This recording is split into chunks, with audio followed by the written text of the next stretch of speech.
السلام عليكم ورحمة الله وبركاته. وعليكم السلام ورحمة الله وبركاته. الله أكبر الله أكبر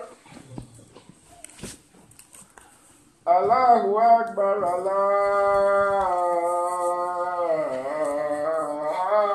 الله أكبر أشهد أن لا إله إلا الله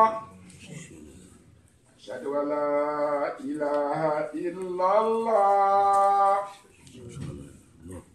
أشهد أن محمدا رسول الله أشهد أن محمدا رسول الله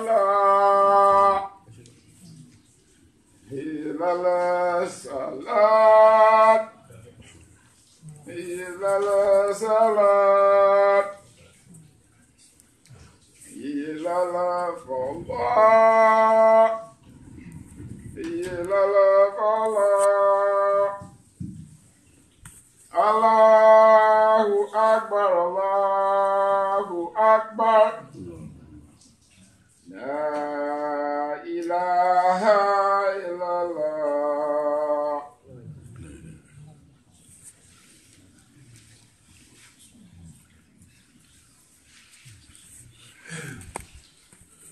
الحمد لله نحمده ونستعينه ونستغفره ونعوذ بالله من شرور أنفسنا ومن سيئات أعمالنا من يهد الله فلا مضل له ومن يضلل فلا هادي له وأشهد أن لا إله إلا الله وحده لا شريك له وأشهد أن محمدا عبده ورسوله. يا أيها الذين آمنوا اتقوا الله حق تقاته ولا تموتن إلا وأنتم مسلمون. يا أيها الناس اتقوا ربكم الذي خلقكم من نفس واحدة وخلق منها زوجها وبث منهما رجالا كثيرا ونساء واتقوا الله الذي تساءلون به والأرحام إن الله كان عليكم رقيبا. يا أيها الذين آمنوا اتقوا الله وقولوا قولا سديدا يصلح لكم أعمالكم ويغفر لكم ذنوبكم ومن يطع الله ورسوله فقد فاز فوزا عظيما. أما بعد إن أصدق حديث كتاب الله عز وجل أحسن هدي محمد صلى الله عليه وسلم وشر أمور محدثاتها وكل محدث في الإسلام بدعة وكل بدعة ضلالة وكل ضلالة في النار. All praise due to Allah. We praise Him and we extol Him. We send afdal salat salam ala Rasulullah wa ala alihi wa ashabi matabi huda wa ba'd. Today, my dear Basalam Iman, I would like to, not a continuation, but I would like to further emphasize on the importance from what we mentioned last week of following the blessed example of Ashabi Ikram, radhiyallahu anhum ajma'in. May Allah Azza wa Jal be pleased with them. And we should follow their example with sabr and shukr, with patience, endurance, steadfastness, and gratitude and thankfulness that Allah Azza wa Jal had guided us to that path. Well, alhamd. And as we all know, in this life, everything that we do is put on the scale of an incentive. That why are we doing what we're doing? What are we going to get in return? What are we going to get in return? What is the value for our dollar, our expenditure, our effort? So I want to remind myself and you all today that, bi'idhnillah, the return and the incentive for us in doing so is that we will be with Rasulullah sallallahu alaihi wasallam and his companions as brothers, bi'idhnillah, in al-Jannah, around the hawd, the basin, in al-Jannah, bi'idhnillah, billahi tawfiq, and the success lies with Allah subhanahu wa ta'ala. As we mentioned from the hadith last week, that the Messenger of Allah sallallahu alaihi wasallam, while sitting with his companions, he said, I would love to have met my brothers. the Sahaba, they asked Messenger of Allah sallallahu alaihi wasallam, are we not your brothers? The Messenger of Allah sallallahu alaihi wasallam said, Antum ashabi. He said, you all are my companions. He said, my brothers are those who will come on the latter times. Those people who believed in me and they did not see me. So my dear Muslim man, we'll be very blessed, we'll be very honored to follow in the righteous footsteps of Ashabi Ikram radhiyallahu anhum ajma'in. And those of us who have been endowed with the sabr, the endurance, and patience and steadfastness on that path is blessed with the unseen barakat and blessings of Allah in this life and the next life. Bi'idhnillah, mutma'inna. We have that hope and desire that we will be with Rasulullah sallallahu alaihi wasallam in al-Jannah with his companions, radhiyallahu anhum ajma'in. The Messenger of Allah sallallahu alaihi wasallam also gave us some words of advice. In a long hadith, he said, "Alaykum bi sunnati wa sunnat al-khulafa ar-rashidin al-mahdiin." Ila akhir hadith. The Messenger of Allah sallallahu alaihi wasallam, he said, I give you glad tidings. Hold on to my sunnah and the sunnah, the example of my rightly guided predecessors after me. Hold on to that sunnah. Hold on to his legal way and the legal way of his rightly guided companions. So, keeping in line with this hadith, we would like to speak about Abdullah Ibn Abass, one of those rightly guided companions of the Messenger of Allah sallallahu alaihi wasallam. And while we're speaking about Abdullah Ibn Abass, I want us all to keep in our mind's eye the hadith of the Messenger of Allah sallallahu alaihi wasallam, where he said, "Man arad Allah bihi khairan yufaqahu fi din." Whosoever Allah azza wa jal intends good for, He gives them the understanding of the deen. And the Honorable Sheikh Muhammad Ibn Ali Aman Jami, rahimahullah, he has stated that this means fahm sahih, the correct understanding. So whenever we hear of the stories of Ashab Kareem, the blessed and noble companions of the Prophet ﷺ, I want us to keep this hadith in mind, and I want us to look at ourselves and look at our lifestyle and look and see if there's any similarities between the way we're living our life on a daily basis and how they lived their lives. Ibn Abass, radhiyallahu anhuma, he was an ocean of knowledge. Alhamdulillah, because Allah Azza wa Jalla blessed him. He had an in-depth understanding of the deen, of the Quran, and the Sunnah of the Prophet ﷺ. On top of that, he was known to be the mufassir of this ummah, the one who had an in-depth understanding of the tafasir, explanation of the Quran, asbab al-nuzul, the reasons why the ayats were revealed in the Quran. So, who was Abdullah ibn Abass? Abdullah ibn Abass, radhiyallahu anhuma, he was the son of Al-Abbas. And Abbas, his father and the father of Rasulullah sallallahu alaihi wasallam, they had the same father. And Abdul Muttalib was their grandfather. So their lineage was Muhammad ibn Abdullah ibn Abdul Muttalib.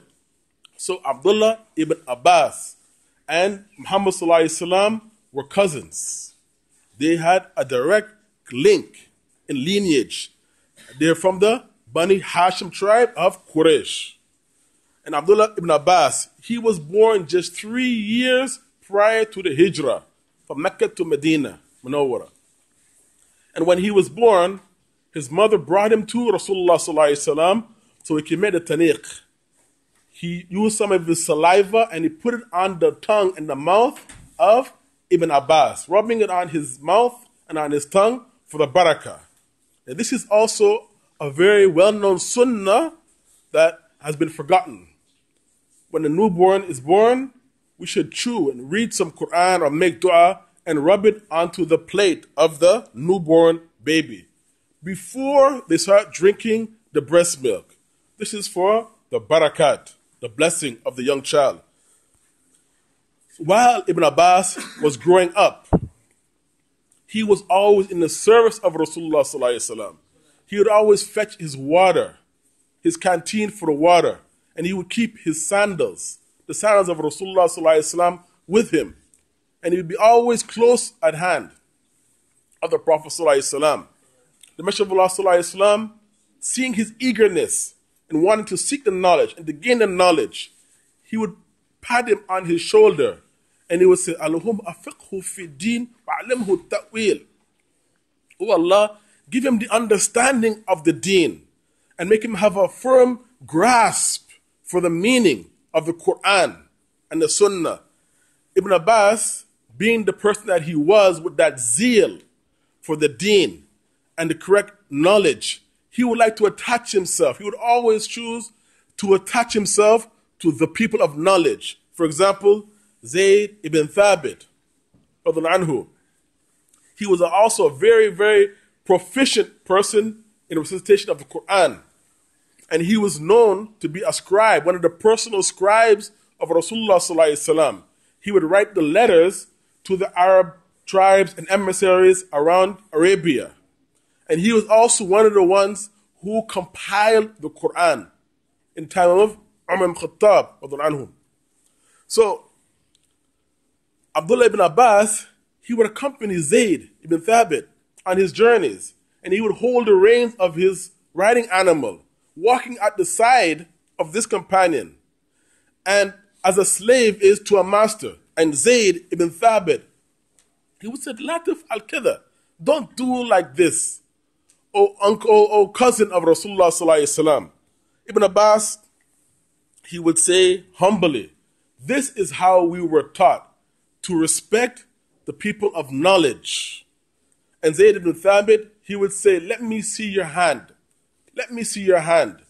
And Zayd ibn Thabit would take his hand and he would kiss his hand and he would say, this is how we were taught to respect Ahl al-Bayt of Rasulullah sallallahu alaihi wasallam, the family of the Prophet sallallahu alaihi wasallam. Ibn Abbas, anhuma, narrating about himself, he said that Umar ibn Khattab one day invited him to a gathering of some men, the people who witnessed Badr. And he said, I feel that Umar ibn Khattab only invited me to show them my knowledge, my level of knowledge. So, Umar ibn Khattab, he asked them about this ayat. إِذَا جَاءَ نَصْرُ اللَّهِ وَالْفَتْحِ إلى آخر ayah. What do you men say about this ayah of Quran? He said that, some of them said that we were ordered to praise Allah and give thanks to Allah and ask for His forgiveness. Others, they remained silent. And Umar asked Ibn Abbas, do you say the same thing that they say? When he was a young child. Ibn Abbas, he said, no, I do not say the same thing that they say. He said that this ayat is a message to Rasulullah sallallahu alaihi wasallam, telling him of a sign of his death is coming near. And that Allah Azza wa Jal is informing him of his death, and that you will one day conquer Mecca, and then when that day comes, you should praise Allah, celebrate His praise, and ask for His forgiveness of Allah Azza wa Jal. Umar ibn Khattab, he said, I do not know anything other than what this young lad has stated. Allahu Akbar. And another narration, Ibn Abbas, anhuma, he said that one day, he said, Kuntu khalfa Nabi sallallahu alayhi wasallam, that one day I was behind Rasulullah sallallahu alayhi wasallam, meaning on a riding animal. And he said that the Prophet sallallahu alayhi wasallam, he said, O young boy, inni u'allimuka kalimat. He said, O young boy, I'm going to teach you some words of advice. He said, Ahfaz Allah, yahfazak. Be mindful of Allah, and Allah will be mindful of you. Ahfaz Allah, tajidhu tajak. Be mindful of Allah, and you will find Allah in front of you. He said to this young lad, and remember, when he left from Mecca to Medina, he was only 3 years old. So at that time, he was very young. Maybe he was 10, maybe he was 11, but he wasn't past teenage age. He said, إِذَا سَعَدْ فَاسْأَلِ اللَّهِ. He said, if you ask from Allah. إِذَا اسْتَعَنْتَ فَاسْتَعِنْ بِاللَّهِ. If you seek help and refuge, seek your refuge in Allah. وَعَلَمْ, he said. إِذَا اشْتَمَى النَّاسِ أَنْ يَنْفَعَكَ بِشَيْءٍ لَنْ يَنْفَعَكَ بِشَيْءٍ إِلَّا كَتَبَ اللَّهُ لَكَ. Know that if the whole of mankind were to gather together to benefit you with anything, they would not be able to benefit you with anything except what Allah had already written for you. وَعَلَمْ إِذَا اشْتَمَى النَّاسِ أَنْ يَضُرُّكَ بِشَيْءٍ لَنْ يَضُرُّكَ بِشَيْءٍ إِلَّا كَتَبَ اللَّهُ عَلَيْكَ. رُفْعَ أَقْلَامٍ جُحَفَ صُحُفٍ. He said that, and know that if all of the mankind, people were to come together and to harm you with anything, they would never be able to harm you with anything except what Allah has already written for you. The pens have lifted and the ink is dry. This, my dear Salam Iman, is just a little glimpse into the way the Prophet ﷺ, the best mu'allim, the best teacher, would educate and nurture his companions. Abdullah Ibn Abass was a storehouse of knowledge. Why? Because he had a love for the knowledge and the people of knowledge. May Allah help us to become true people of knowledge, respect for the ulama. Amin, amin, amin.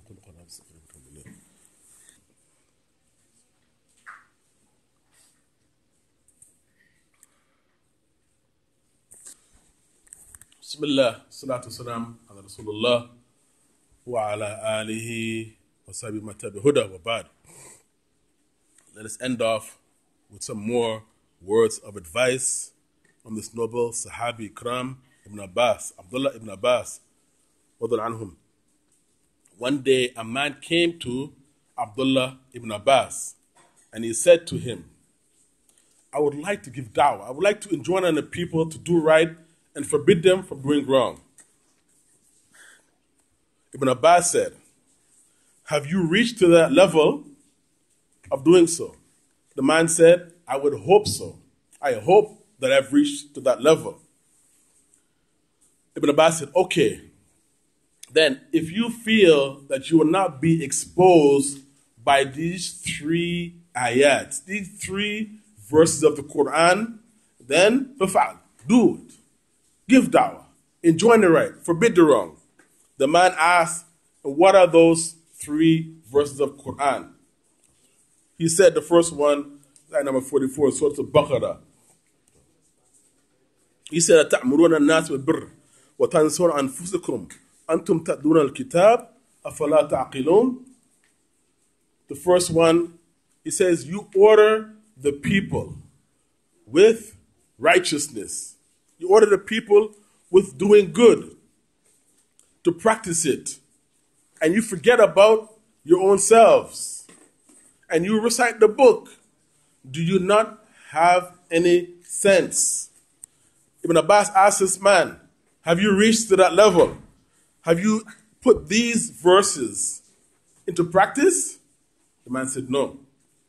Again, he said, there's another verse in Surah Saf, at number 2 and to 3. يا الذين آمنوا لما تقولون ما لا تفعلون كبر مقتا عند الله أن تقولون ما لا تفعلون. O you who believe, why do you say that which you do not do? It is a most despicable thing in the sight of Allah that we say that which we do not do. Ibn Abbas asked the man, have you applied the implications of this verse? He said, no. Then he mentioned the 3rd verse on Shu'aib alayhi salam in Surah Hud. He said, وَمَا أُرِيدُ أَنْ أُخَالِفِكَ إِلَّا مَا أَنْهَاكُمْ عَنْ إِنْ أُرِيدُ إِلَّا السَّلَامَ مَا اسْتَطَعْتُ وَمَا تَوْفِيقِ إِلَّا بِاللَّهِ عَلَيْهِ تَوَكَّلْتُ وَعَلَيْهِ أُنِيبُ. He said that this verse referring to Shu'aib, I do not wish to contradict you in that which I am calling you to do. I do not wish to contradict you in that which I am calling you to do. In urid illa islam mastata'. I only want reconciliation to the best of my capability. And my tawfiq, my ability, rests with Allah. Again, Ibn Abass asked the man, have you applied the implications of this verse? He said no. Ibn Abass humbly said to the man, so start with yourself. Start with yourself. Ibn Abass, radhiyallahu anhum ajma'in, may Allah be pleased with him, his father, and his Sahaba Ikram ajma'in, all of them, they were in the habit of rectifying themselves. They weren't people of lip service. They were in the habit of rectifying themselves. They were in the habit of praying at night, during the day, fasting, giving charity, and giving sound advice. Ibn Abass was very eager to implement those things that he was calling other people to do. We have to be of this type of mentality, that we practice what we preach. Because we always have this double standard amongst us. That they say that you are asking for this, but Abdullah has been working here and he's not asking for what you're asking for. He's been here before you. And there's always this double standard in the workplace, in the community. In every community, we have this problem, a double standard. We have to be a community that is in the habit of practicing what we preach. So any of us who are involved in da'wah or community work, then let us be the first ones to implement those things that we're calling other people to do. We cannot just say things and not implement them within ourselves first and foremost. Allah Azza wa Jal, He had told us in the Quran, Ya ladhina amanu, arka'u, wasjadu, wa'abdu rabbakum, waf'alu khairat, la'alakum tuflihun. Allah Azza wa Jal, He reminds us, oh, you believe, make the raku', the sujood, do good deeds, so that perhaps we will be successful. We should do good deeds, pray, fast, give charity, do good deeds, and remind other people to do that which we ourselves are in the habit of doing. These things, my dear Salam Iman, are going to help us to be a better and stronger community. We cannot be hopeful of doing these things, but just mere lip service, or pointing the fingers at others, and we ourselves are not making any effort to better our situation. We have to remember, each and every one of us has to remember and look at ourselves as an individual, and remember and know that the Prophet ﷺ said that 3 things will come with us to the grave. They will accompany us to the grave, each and every one of us. None of us are getting younger. We're all getting older, which is our wealth, our family, and our deeds. 2 leave and only 1 stay with us in our graves. Our wealth and our family leave us. It's only our deeds that will remain with us in our graves. So make us, be a light for us in our graves. We have to ask Allah Azza wa Jal by His Asma al-Husna, with Sifat al-Ulya, by His blessed name and His attributes, that He yuwaffiqna, that gives us the tawfiq and the ability to stay and remain on the deen, following the path of the Sahaba Kareem, radhiyallahu anhum ajma'in, that we stay on it and remain on it. And our incentive is nothing in this life. Our incentive is something of the next life, that we want to be with the Prophet ﷺ and his companion as brothers. May Allah Azza wa Jal bless us. May Allah Azza wa Jal yuwaffiqana, give us the tawfiq, the capability, the insight, and the understanding to implement these Quranic ayats and the example of Ashab Kirim Radhiyallahu Majmeen. Amin, amin, amin. Inna Allah wa malaikatu yusalluna ala nabi. Ya ayyuhalladhina amanu. Sallallahu alayhi wa sallam. Allahumma salli ala Muhammad wa ala ali Muhammad. Kama sallaita ala Ibrahim wa ala ali Ibrahim. Innaka hamidun majid. Allahumma barak ala Muhammad wa ala ali Muhammad. Kama barakta ala Ibrahim wa ala ali Ibrahim. Innaka hamidun majid. ربنا آتنا في الدنيا حسنة وفي الآخرة وقنا عذاب النار.